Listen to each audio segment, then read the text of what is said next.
this is Mugdha. Hello guys, I'm Avinash. This is a weekly podcast or show that Avinash and I do, where we use our experiences, our insights, our wisdom, our knowledge, and talk about the physical aspects of the human body, the mental aspects of our life, the emotional aspects of who we are as beings, and the spiritual connection that we all have.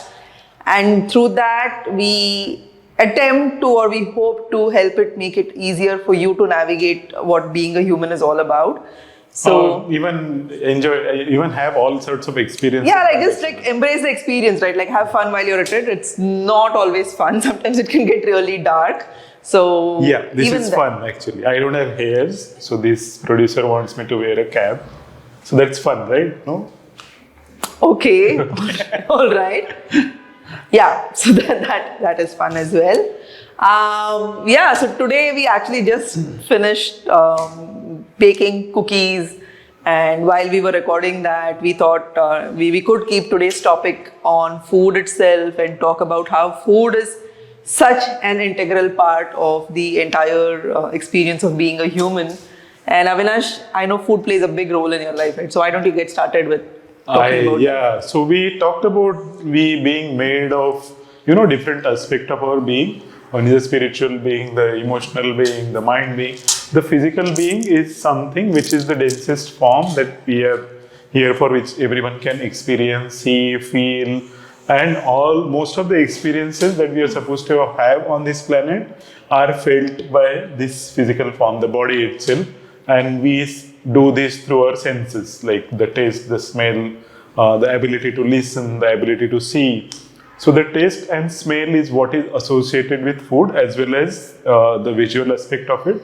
And it is such an important part of our life, Mugdha, right? It is. Like, see, one of the things I do when I get started with clients is, especially for the ones who are really disconnected with their bodies, right? For whom the trauma has really made it hard to kind of be within their body. So they're like really living in their emotions, or like just intellectualizing the entire experience, and like, or just talking about soul, and like, and just spiritually bypassing a lot of the pain that they're experiencing.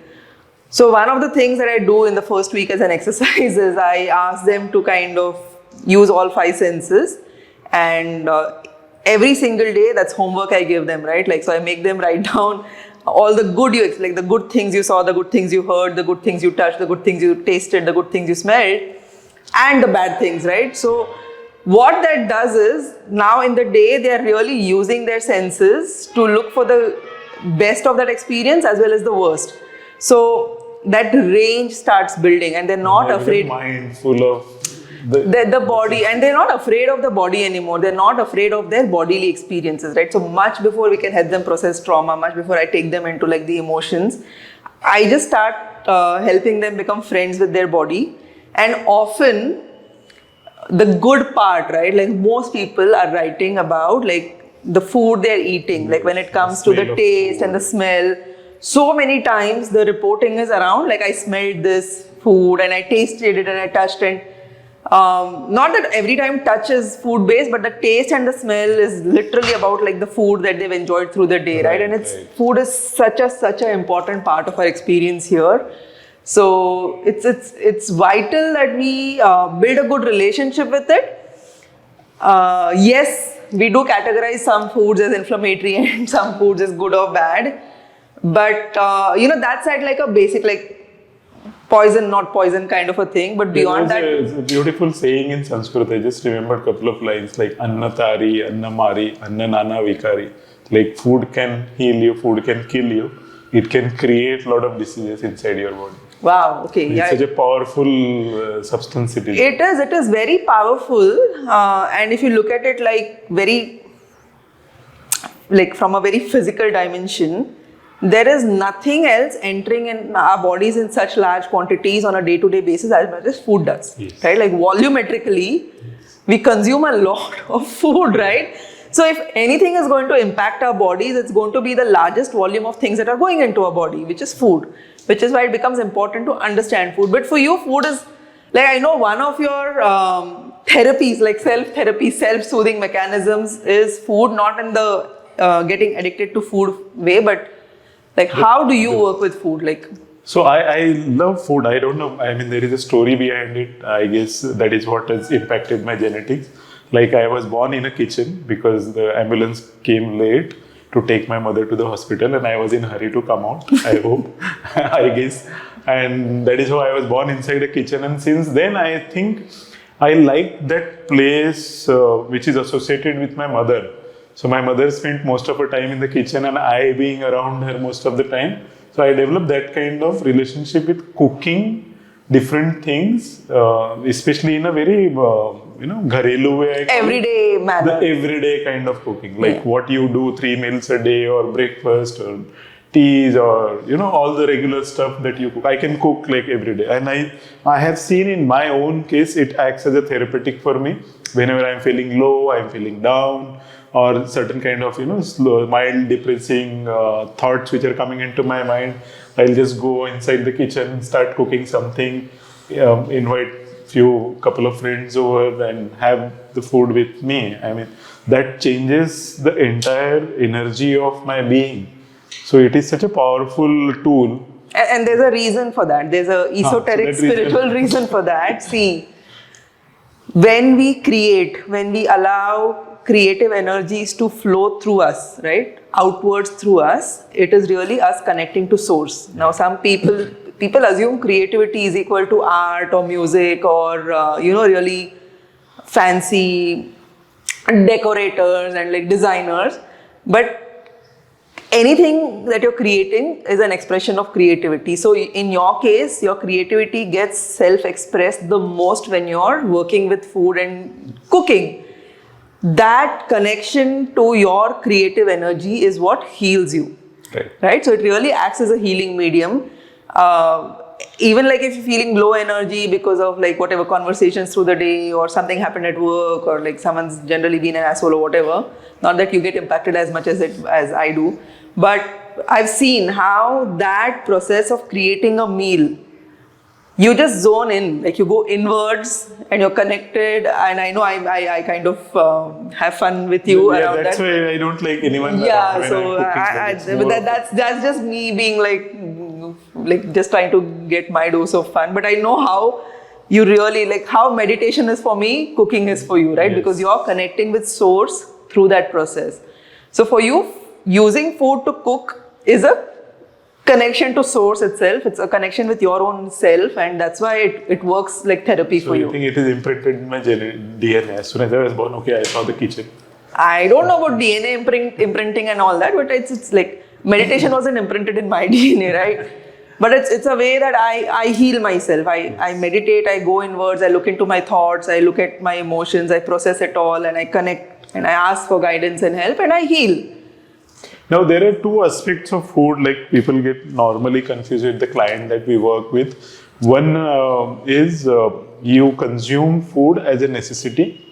So not as an experience, whatever you need for your body, you're only focused on that, not as an experience. The other extreme is you're consuming food without even experience, without knowing what you're consuming it. Yeah, so there's like the fun, food is fun, and the food is survival. So it's like two extremes, right? Two extremes. Yeah. Like how does that thing get imprinted? How does that thing become part of us?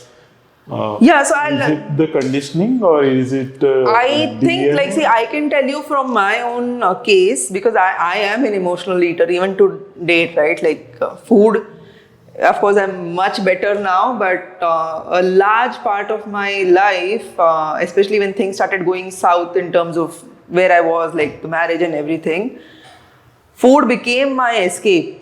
I used food to comfort myself. I used food You're not talking about the real food, the junk food.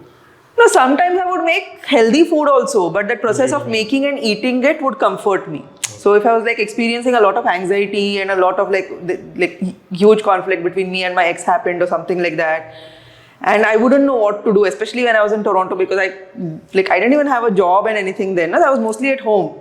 So I'd quickly go look into the fridge, see what ingredients were there, look into the pantry, see what ingredients were there, and make some nice meal out of it. Could be something even like not necessarily unhealthy, right? Like a bisi bele bhat, or like a very Maharashtrian thali peet or something, like food that I was missing from home. But there was no need to eat at that time, like the calories were extra, right? So that's how it contributed to weight gain. Of course, the other end was like just seeking absolute junky comfort food, like donuts and pastries and all of that. But not that I would eat that all the time.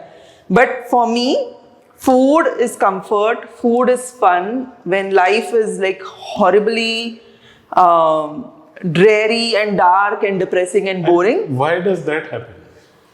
Because it stimulates all my senses. Even to this date, I ask that, right? Like, why is it that I seek food experiences? Why do I seek variety? Like, you cook everyday food. Yes. I cook exotic food. Like, even though right now I'm staying with you and like, if I'm making dinners, while we discuss that, okay, I'll just make like prawn curry and rice. By the time dinner is ready, it's like rice noodles and Thai prawn curry with like really fancy stuff in it, right? Because for me, food is that. It's a very exotic experience. It's fun. It stimulates and every appeals sense. to all sense, right? Appeals to all my, so my creative energy maximizes again.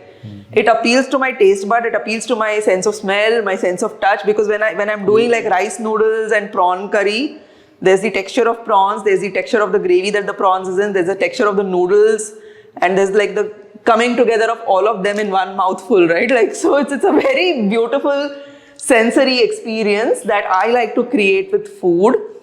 And I got addicted to that overstimulation of my senses, which is why... Does it induces some sort of dopamine rush or... I'm sure it does, right? Like, and that we've studied this, like how food engineering happens in these big food companies, right? Like they actually purposefully, intentionally put in taste combinations, like the perfect proportion of salt and fat and sugar, so that your senses get hyperstimulated. In that hyperstimulation, excess dopamine gets released. In that excess dopamine, your brain is like just zoned out and you feel so good about life. And you keep wanting more, you keep creating cravings and cravings. It is a drug. So food is a drug.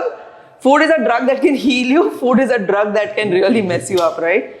So, so it can become that experience, and that experience of fun can go to the entire other zone if food starts getting used as a numbing drug. And when it happens to be just a survival mode, like I think when people don't see, either like what I've seen with clients where it's just like survival mechanism is when they've not experienced the entirety of food as an experience. So cooking, no experience.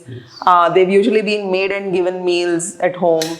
Or they've come from rather scarcity induced environments where food was like, you know, you just like, if you get to eat, just be happy about it. Just eat and like, you know, papi pet ka sawal hai, kha lo, bas enough, right?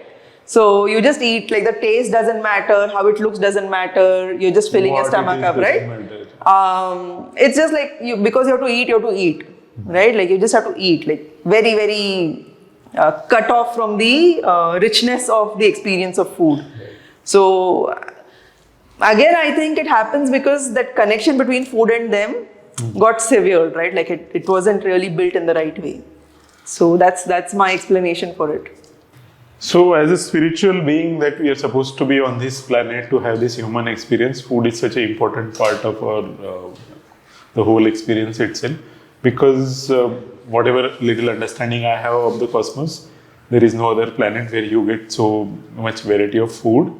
And I wouldn't know. This is the speciality of this planet. But having said that, the kind of food which is available, make it as closer to the nature as possible, because we have moved away from the food itself. So coming to food, like you have some favorites and some specialties. Okay, this is the food I want to have on this planet every single day. I know where you're heading. Okay, where does that come? I have very typical choices in terms of the food. I like my own, I cook on my own with my own style, with my own little variations. I don't have any particular choice, but I eat all kinds of vegetables. I don't have many choices there. I can't tolerate raw cucumber, that's the only thing. Otherwise, I can eat everything on this planet. But you have very typical choices, especially the one food I am really curious about. How does that happen? Like, how does people get hooked onto one particular kind of food? I don't know, but I love mangoes. Okay, you can share your experiences with mango. What are my experiences? I love mangoes. They should be there all year around. It's unfair that we get them only 3 months a year. And they should be there all the time, lifelong. They should always be there. What is there? Like, what do you want to know about mangoes? So that was like my way of getting even with Mugdha. Mugdha loves mango, and she has this theory that if someone wants my soul back, they should just, on that tunnel, they should hang the mangoes and I will come back. No? Not that much? No. No. Cool. So, all of us have this particular obsession with a particular type of food, as Mugdha was mentioning. These can be, again, with the manufactured food, a lot of these things can be added to stimulate, overstimulate hook you and to get you addicted, right? Addicted. So there is a big, theory around how these food companies, in collusion with pharma companies, actually want us to remain in that food chain where they get ultimately benefited and you lose. So here's the thing, right? If you eat food that's bad for your body consistently, it's going to start reflecting in your health. There is no bypass to that. There is just none. Today, one of my clients was asking me, can I live without food? And I was like, not in a human physical form. There are other variations of this question that, if you do enough spiritual work, you should be able to eat everything and process everything. Sab to maya hai, it's an illusion and bullshit stuff.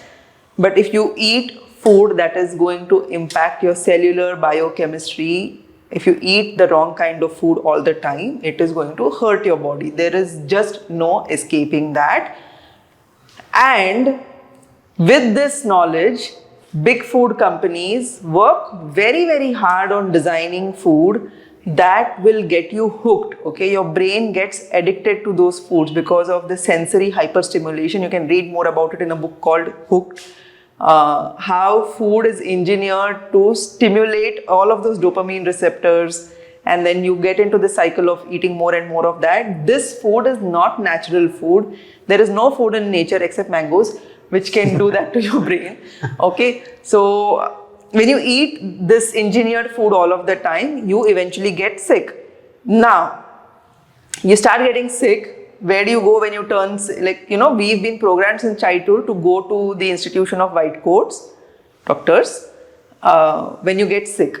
You eat bad food consistently, you go to doctors. Doctors, unfortunately, are not trained in the right way to help you understand the impact food is having on your body, because their curriculums have been designed by the same mother corporations that create these food companies, that create pharmaceutical companies, that create the agricultural companies that create fertilizers and pesticides. So even the curriculum of the people you go to for helping you heal with your body, even their syllabus is designed by the people who actually profit from keeping you sick. It's not the doctor's fault that they don't know better, because that's what they've been taught. So they will very rarely tell you, oh, you have type 2 diabetes because you're eating seed oils. They'll say, oh, you have type 2 diabetes lifestyle and cut down sugar or whatever, and then put you on medicines. Now, once you start these medicines, because you've not made any changes to what's going inside your body, which is the food you're eating, you start on medicines, you start feeling better until the symptom overtakes the medicine. Then you need a higher dose of the medicine. Then the symptom increases, then more medicine, right? So your file is going from this to this. Your number of doctors that you're consulting now goes from one to many. You're getting sicker. Who is profiteering? The companies that are making bad food, the companies that are making these pharmaceutical pills. Of course, doctors are getting paid, but that's a service they're offering. They don't know better.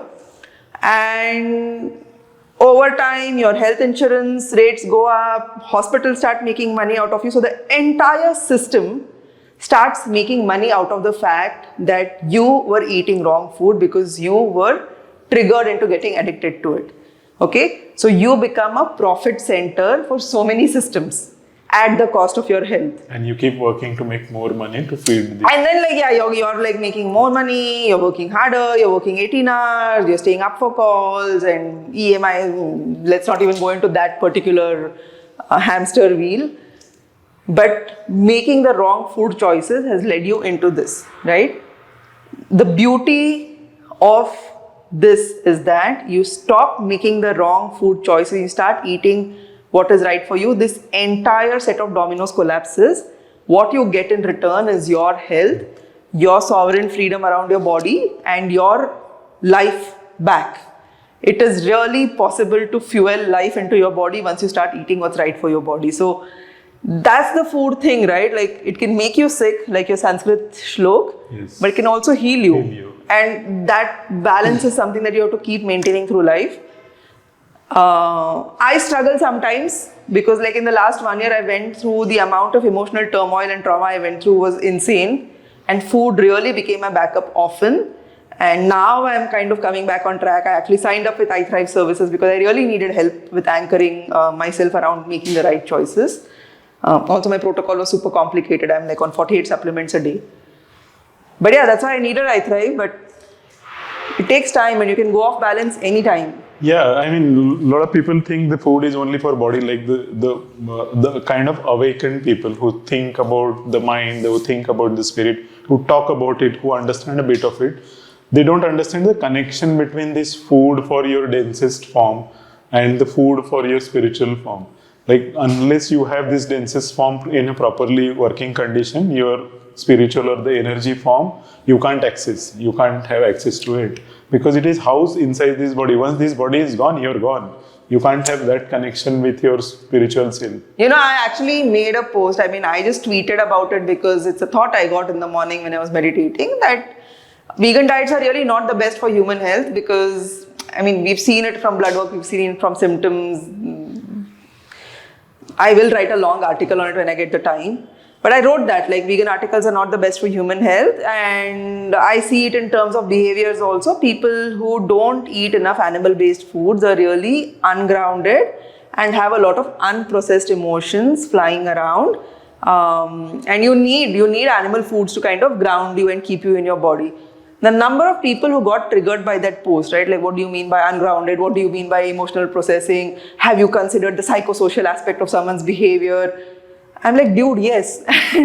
After all of that, I'm saying this, right? After, as a person who was whole food, plant-based for 2 entire years, knowing how I was in that time, I was love and light only, no shadow work, all is beautiful in this world. In the meantime, getting triggered and angry and like fighting all the time, confrontational, which is what we see with the vegan community. And not really being able to process my emotions, just going off the hook very easily. And in fact, those trolls proved your point. Like, yeah, they did. But see, you have to understand that if you are very super interested in doing spiritual work, okay, like you don't want to take a life because you think karma, papi hai and whatever. Spiritual work is not just about meditating and being happy and love and light filled all the time. The true spiritual work is actually being able to access your shadow dimensions, your shadow self, your dark self, and bringing light into it. Okay, so love and light is important. That's your connection to spirit. Spirit is love and light. It is just pure light. Your work as a human being is to be able to bring that light into the unacknowledged, exiled, shadowed, darker, wounded, trauma-filled selves. It takes resilience to do that work, okay? It is a lot of hard work. It is painful. Your body might get exhausted and fatigued if you don't have the right system set up for it. Animal foods, the nutrients that come from animal foods, the protein that comes from animal foods, it's required. Your brain needs the omega-3s to work functionally. Your brain needs peptides and proteins to even create the neurotransmitters that are going to work for you. You know, you could have a lot of toxins that have built up, which are creating these states. And see, guys, I saw a beautiful thread on Twitter this morning about parasitic infections and energy parasites, like spiritual parasites and the demonic. Because I go tread the occult world very often and I like learn about it, read about it. Very often, might sound like woo-woo, but if you have parasitic infections, there could be a chance that energetically also there are parasites that are feeding off your energy, right? It will feel like intrusive thoughts. It will feel like suicidal thoughts. It will feel like thoughts where you want to destroy yourself because parasites are using the host to do that. Now, if you want to do the spiritual work of dealing with this energetic parasites, right? Like someone's feeding off you and you can feel the vibes and all of that. Your body needs to be able to fend that off, right? And often if you see people who have a lot of these parasitic entity attachments, if you do like the GMAP test and if you do like the autoimmune panel, you'll see antibodies for physical parasites also are very high. That's what I love about our work, right? Because we're using so much data for the physical, we're using so much like work around like therapy and talking for the mental, and then the spiritual connection, which for me is like the most important aspect of this work. And then we're integrating all of that together into one experience, into understanding how one particular being is impacted. So you need that inner resilience. You need all of the raw material your body can create and sustain. Like I couldn't have dealt with everything that happened to me last year, continued to build this company to a point where we are like 4x more profitable than we were last year, where our valuation has gone up 6.5 times. I couldn't have done that. The team grew from 21 to 60. I showed up at work every single day. I was there 8 hours with as much presence of mind as I could. If I wasn't adding all of these foods, I wouldn't have the inner resilience. And if you guys have to see my reports, okay? My Cyrex is messed up, my GI map is messed up, my blood work is messed up. I'm still standing here and leading this company. Would not have been possible if I was not supporting my body with the right kind of food. And I know how I used to feel when I was plant-based. I did not have this kind of energy and this kind of strength, for sure. So definitely there is a positive impact of including animal foods that helps deal with emotional, spiritual crisis. This is, vintage Mugdha, where we started with functional medicine as a functional nutrition, as food as a medicine. And that was our tagline for many years. Okay, food is a medicine and that can heal you. That can heal you of any chronic condition just by making right food choices and supplementing it wherever necessary. Of late, there is this, a cult of, it's more radical than the religion itself, which has come up like vegan, keto, CSEO and whatever, like so many names are there, paleo. So we have seen in our work, whosoever goes to that extreme of any of this diet form or any of this cult diet form, okay, and it is based on some certain ideologies. Those itself are twisted ideologies. It's not very objective. It is not based on science. It is not based on the objective data. It is based on how I feel. And since you're not connected to your feeling or your emotion or your mind or your spirit, your feeling itself are misplaced. So whatever your feelings are not even true feelings, because you're not in that body itself to feel properly. So this kind of cult which is getting formed, and they take you away in a direction where there is no coming back. Like you go in that rabbit hole, and unless you're super resilient, you're not. I am grateful Johan came into my life. Exactly. See, I've always been open to knowledge. I've never become dogmatic about anything. And I'm so grateful Johan came into my life with knowledge, with evidence, with objective data, and I was open to learning from him. And then I saw that I was wrong about this plant-based thing.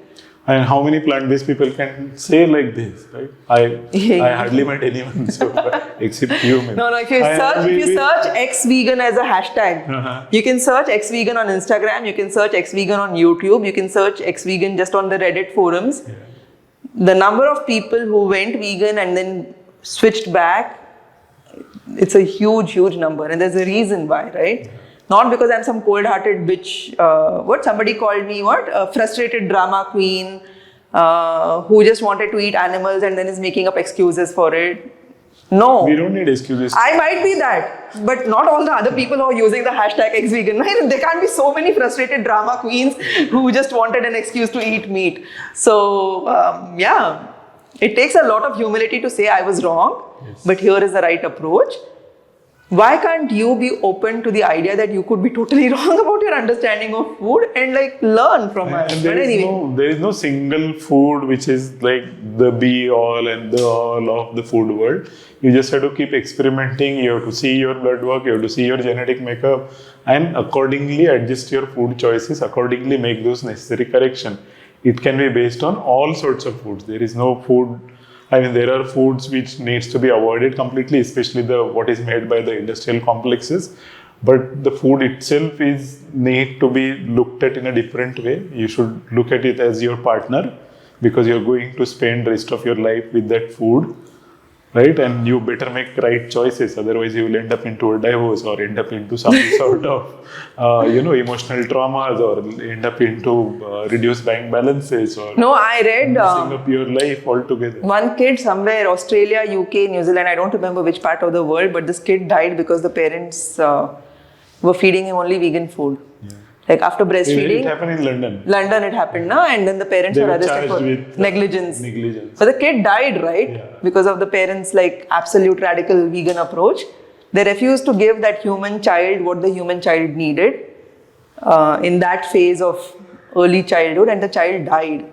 Okay. And there are other extremes on the other side, eating raw food, raw liver. And then we saw the entire debacle with this Liver King guy, right? So for those of you who don't know Liver King, Liver King was this like macho ultra eating raw like meat. full ancestral guy wearing like fur and stuff like that, eating raw liver on the roads, out on the streets, and he had like these 10 or 11 or 9 tenets of life by which you lived and all of that, and he boasted that his entire body is like super muscular, like really buff guy, and he was like, this is like raw meat, raw liver, raw organs, and just do that, and That is the only way. That's the only way. And like he had this entire supplement line with Paul Saladino, ancestral or heart and soil and everything.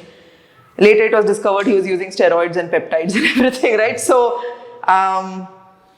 anyone who is dogmatic, anyone who is like, this is the only way to do it. I know this is the best for you. Yeah. Just run away from that. Yeah, it's a religion, and you don't definitely want to be in a food religion, right? Like you don't want to be in any kind of religious, I mean, this might trigger all the religious bugs, but yeah, like it's crap to be under any kind of idealistic behavior alteration is bad. Experientially, you have to learn what works for your body best. Now, for me, I really do well when I'm eating meat and fruits and low carb stuff, right? So, occasional vegetables and all of that. When I eat grains, I do tend to gain weight. My body doesn't process grains very well. And I can do lots of meat, lots of protein, and I actually feel better on that. Nothing happens to me biochemistry wise. Versus him, there's definitely a genetic anomaly where if he eats an X amount of animal protein, his uric acid levels start going up. Okay, we've seen it multiple times. We've done lots of permutations and combinations. Now, one current experiment is going on with glutathione to see if that has an impact. But he definitely cannot do well on a high animal protein kind of a diet. Had I insisted that no matter what you eat this, like blood work is all fake, nothing matters. Just eat animal. Just eat, like only eat animal food and you'll be fine. His system would have crashed at some point of time. I would have had to deal with a very sick Avinash. Right? So it's unique to you. It's really bio-individual. He feels better, does better when he's eating a lot of vegetables, when he's kind of doing mostly 2 meals.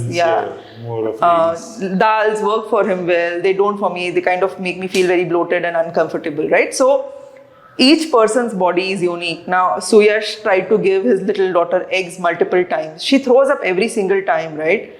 She's tiny. She's going to turn 1-year-old now.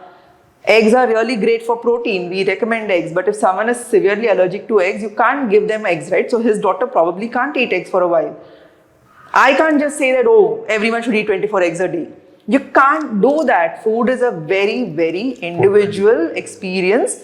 That's why testing, measuring, being in sync with your body, understanding how certain foods are impacting certain outcomes is super critical. You can't deny that. So there are certain foods that are definitely bad, like seed oils. Yes. All these additives and preservatives, all of these color compounds that go into baked food and like definitely bad. Sugar in its refined form is definitely bad. Sweet is not. You could use dates, you could use honey, that's okay. All your engineered food like chips and all of that, burgers, they're bad. It's not going to work for your health. Will you die if you eat one meal of that? You won't. I don't. I've eaten occasionally outside. I don't eat chips and everything. But I'm not going to die because I ate seed oils in one meal. But if I eat them every day for 3 meals a day, by the end of the month, I'll be like 10 times my size, I think, because my body reacts really badly to seed oils. So that's about food, right? Like it's a very individual, intimate understanding of which food is really going to work well for your body. You have to put time and energy into learning that. Exactly. But it doesn't have to be a dry chemistry lab experiment. Right? You can make it fun. You can experiment with food. Yeah. You can start learning about cooking if you're not already doing it. Yeah. I mean, it's fun. I love cooking, and I love. Me too. I really enjoy cooking, but I get bored by having to cook everyday food all the time for all 3 meals. You're meant to do bigger things, like the people like us who are supposed to make food 3 times a day. That is what they're doing, and I love doing it. I have no complaints. And that is where that relationship with food has to be so important and so understanding. As I was talking about it few minutes back, it's like a partnership that you're getting into for life. That's a really beautiful idea, that it's a partnership you're building with food, right? Yeah, and make sure that you have a good partnership, otherwise you will end up... Because a lot of people treat food like the enemy. They're scared of food. Scared, they don't even want to touch food. They're very scared of the impact. Like I see a lot of this with the women who are very, very body conscious about being a certain size or fitting into certain clothes, or like the weight that like they want to see every morning. They are afraid of food. They're like literally afraid. Like we have to coach them and tell them eat, because they'd happily just drink black coffee, smoke a few cigarettes, do everything possible to suppress their appetite and not eat. And we have to coach them into trusting food and understanding that the right kind of food is going to heal their body, and they're not going to like lose whatever aesthetic thing that's really important for them. In fact, their aesthetics become better when they start eating the right kind of food. Exactly. So it's a festive season, Christmas season. And New Year's. Lots of food around, make right kind of choices. So fortunately, Christmas is full of meat and different kinds of food. At the same time, it is also like a lot of baked stuff. And baked stuff. So make the right choices that will going to help your body heal. Do that, and if you still have any queries, do reach out to us, send us a comment, email, whatever you want to do. Reach out to us. We can always talk about food. I love to talk about food. And that's where we stop. That's we will come back to you with something new. Yeah, we will continue with the keys to navigate life and to make life on this planet really easy. We want to continue with that series. We just wanted to do this one on food because we just made really amazing cookies, and they turned out really, really well. You could check the video before this on the iThrive website, and I think we'll make a short reel of it on my feed as well. Cookies. Okay. See you guys.